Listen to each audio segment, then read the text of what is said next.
Why are you here? What do you mean, Father? I mean what I ask. Why are you here? Do you really think anyone here takes you seriously? Everyone knows that when young Timothy speaks, Paul is really talking. All you are is a puppet, and a poor imitation at that. Come back to us when you've grown up and have an original thought to share.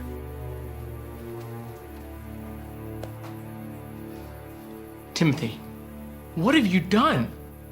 Philetus, he was just trying to help you. Was he trying to help me or himself? Didn't you hear him? He wants bright young men to advance his business. People who are determined to be rich fall into all sorts of temptations and traps. Some people love money so much that they've given up their faith and caused themselves a lot of pain. First of all, he's not determined to be rich. He already is rich.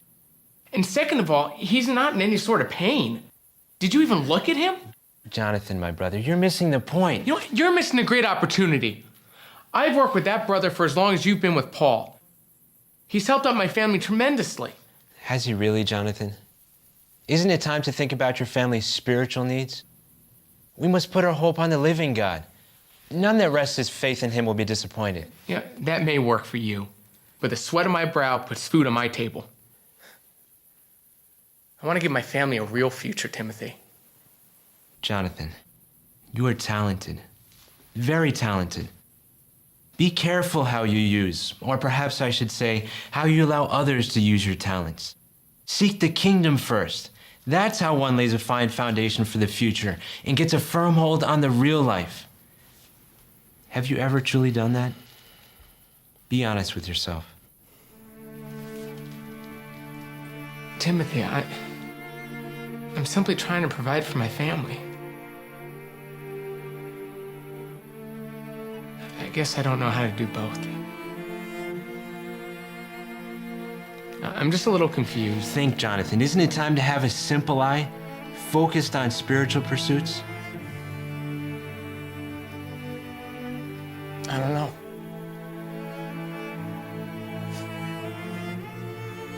I wish I had your faith, Timothy. Jonathan, are you coming? I fear for you, Jonathan. Jonathan, I thought we were leaving together.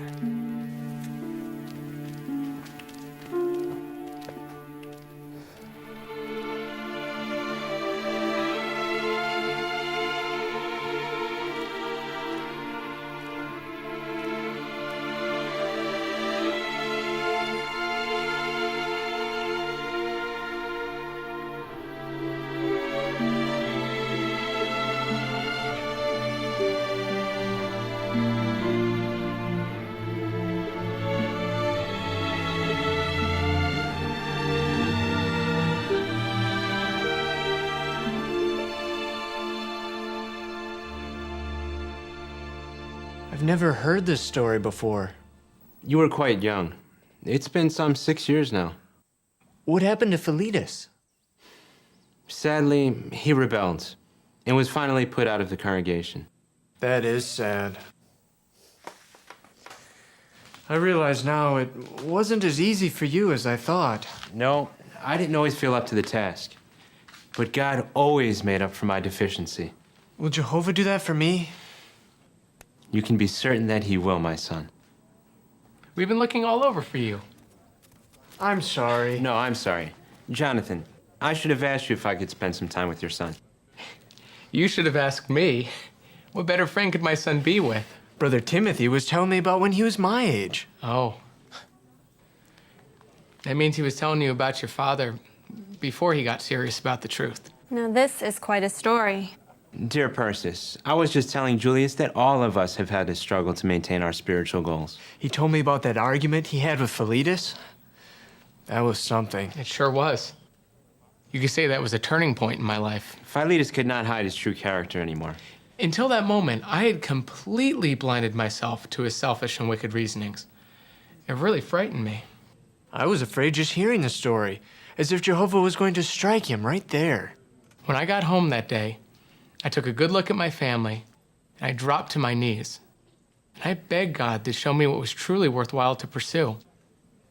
And it became clear that our thoughts, our goals, and our priorities were just not right. We said we were doing it all for the children, but they were the ones who were suffering spiritually.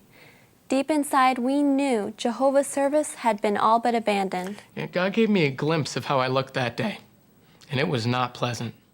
It was like a lamp had been lit.